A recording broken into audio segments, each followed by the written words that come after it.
Hello dear students, welcome back to another reading class. For this class, you need your more to read one book and the text number is 116. You also need your vocabulary journal. In this class, we're going to do a one-word gap-filling exercise with the answer key. The target vocabulary that you're going to focus on in this class are these 17 words, and these words are ancient, associate, complain, confuse, connection, disease, effective, effortlessly, helpful, mental, identity, invent, prove, remind, training, recognize, undoubtedly. You may know some of these words, but for those words unknown to you, now we're going to do a vocabulary exercise, which is a one-word exercise. Now look up the unknown words below in a dictionary and fill in the blanks using them. And these words that you're going to look up in a dictionary are complain, effortlessly, helpful, prove, and undoubtedly. Once you know the meanings of these words, you're going to place them in the right blank. Well, to help you with the placement of these words in the right blank, I'm going to show you some definitions. The first word is complain. Complain is a verb. It means to say that something is wrong or not satisfactory. It can also mean to tell someone formally that something is wrong. The examples are, lots of people have complained about the noise. Over 300 listeners phoned in to complain about the program. He complained that his boss was useless and he had too much work. As you can see in the examples, the word complain is usually used with the preposition about. It can also be followed by a noun clause, a that clause. The next word is effortlessly. As you can understand, from the ending ly, it is an adverb, and it means in a way that is effortless, seeming not to need any effort. In other words, effortlessly means easily. The examples are, she runs so effortlessly, as if it's the easiest thing in the world. He talks effortlessly and casually about the subject. The next word is helpful. Helpful is an adjective and it means willing to help or useful. Examples are, she is such a pleasant, helpful child. I'm sorry, I was only trying to be helpful. The next word is prove. Prove is a verb, and it means to show a particular result after a period of time, to show that something is true.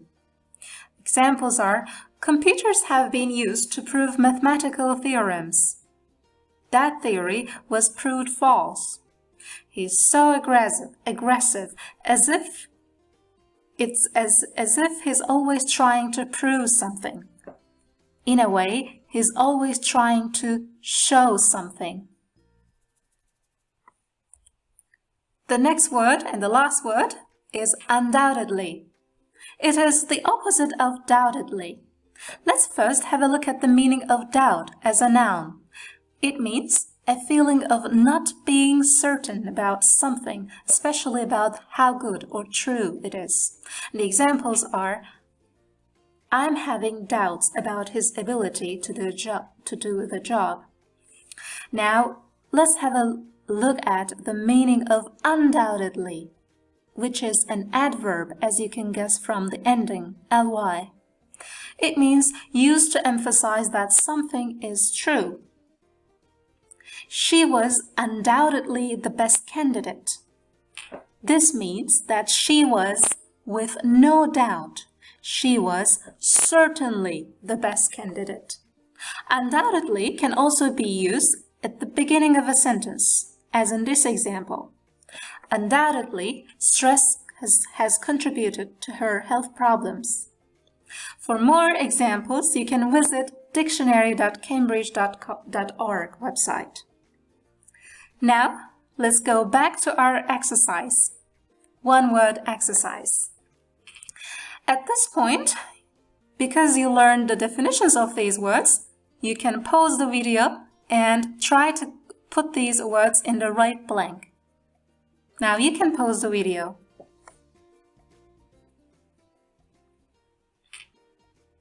If you are ready, now I would like to show you the answer key for this exercise, the first and the second paragraphs of the text. The answer key is this. You can now check your answers.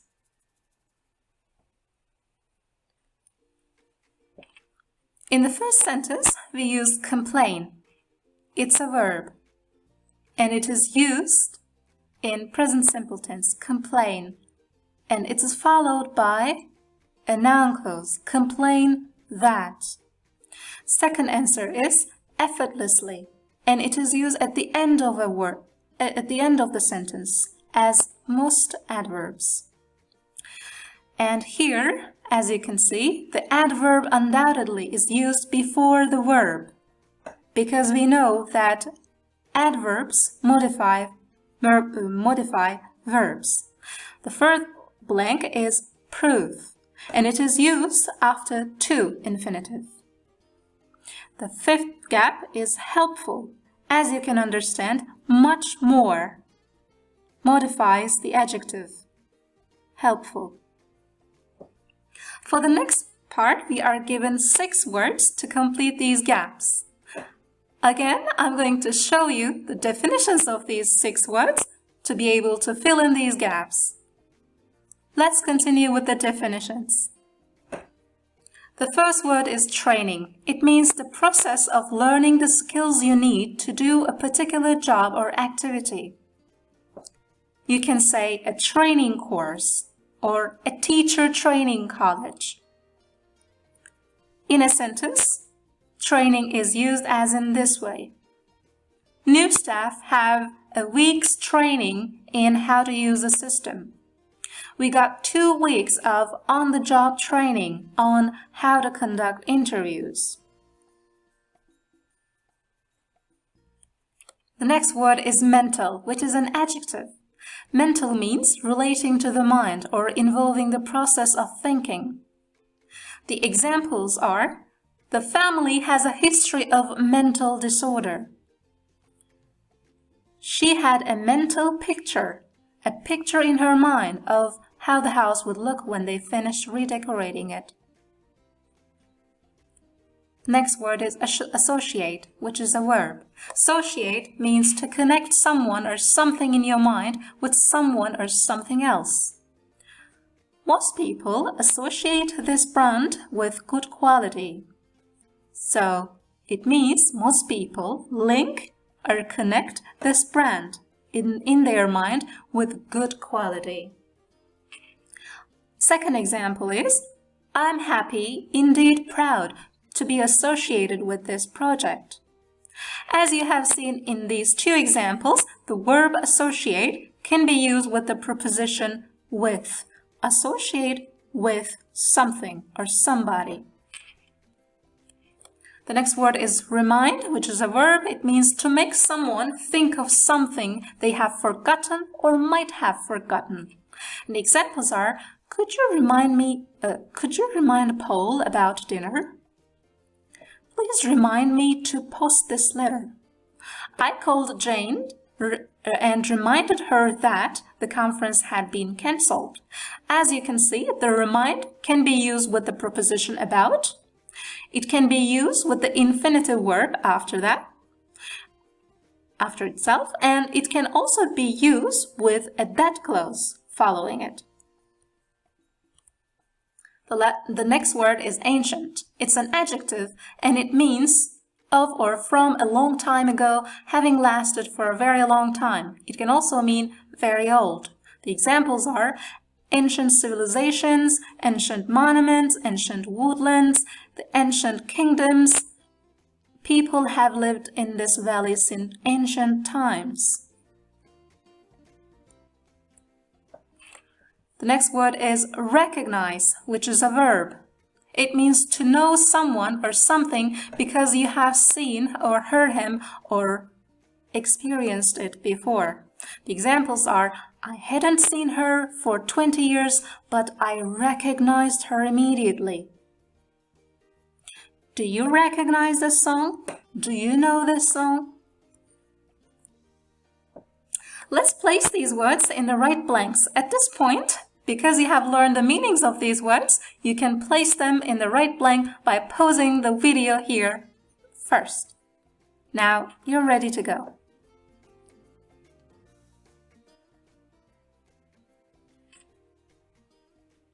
I assume that you have completed the exercise, you filled out the gaps.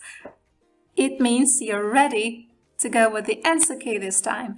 Here is the answer key. Now you can check your answers.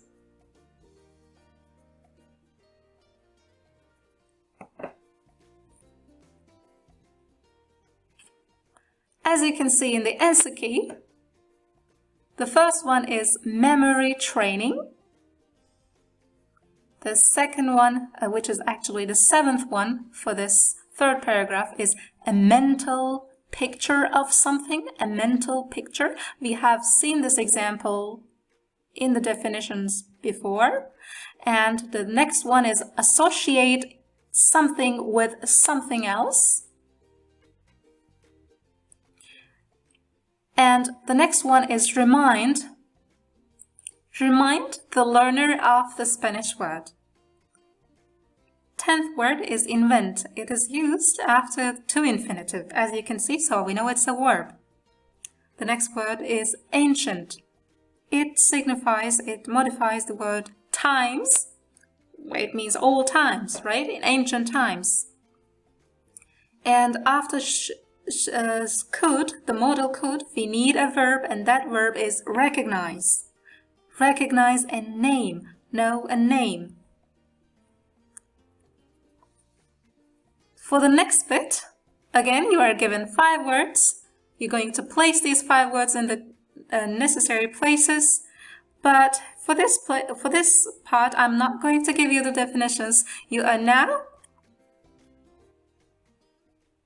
now go to cambridgedictionary.com, dictionary.cambridge.com, and look up the meaning of these words. Be careful. The last word is confuse. At this point, you can pause the video and go check the words and come back to the exercise again. And when you're ready, you can pause the video and do the exercise. If you are ready, now we can continue with the answer key. So here's the answer key for the blanks.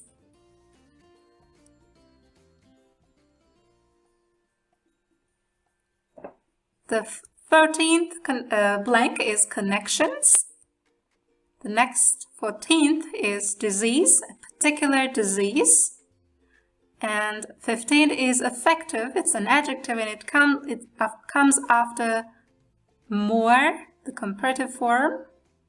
And 16th is identity. There is an adjective, and after there, possessive adjective, we need a noun, which is identity.